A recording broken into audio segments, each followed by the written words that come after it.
સડા પેરી પેરીને આવ્યા. સડા ઘીરે પહેરવાની વસ્તુ છે સાહેબ, બજારમાં રખડવાની વસ્તુ નથી. દ્વારકાધીશ મિત્રો, ગુડ મોર્નિંગ. કેમ છો બધા? મજામાં? તો આપણે ફ્રેશ થઈ અને જતીનભાઈ સાથે આપણે નીકળી ગયા. જતીનભાઈને એડમિશન લેવાનું છે નવું, તો આપણે તેની સાથે ગયા એને એક સેમિનારમાં જોડાવા. તો રસ્તામાં ફાટક બંધ હતું, પછી A few moments later. ફટાફટ પહોંચી અને લિફ્ટમાં બેસીને આપણે પહોંચી ગયા ઉપર. પછી ત્યાં જોયું તો જતીનભાઈ જેવા કેટલા બધા પણ સ્ટુડન્ટ આવ્યા હતા.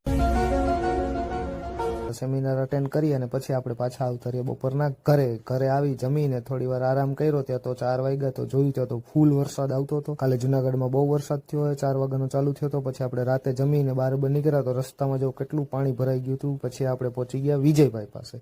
પછી વિજયભાઈને પિકઅપ કર્યું. ત્યાં તો વિજયભાઈ જોયું સડા પેરી પેરીને આવ્યા. સડા ઘીરે પહેરવાની વસ્તુ છે સાહેબ, બજારમાં રખડવાની વસ્તુ નથી. ભવનાથ પહોંચીને ટી પોસ્ટે ગયા. આફ્ટર અ લોંગ ટાઈમ પછી ટી પોસ્ટની ચા પીધી, પણ ન મજા આવી કઈ. પછી આપણે થોડી વાર બેસીને પાછા આવતા રહ્યા ઘરે. ઘરે આવી થોડી વાર ટફીબેન સાથે મસ્તી કરી અને સુઈ ગયા. Good night, Tata. ફરી એકવાર આવતીકાલે મિની વ્લોગમાં મળીએ.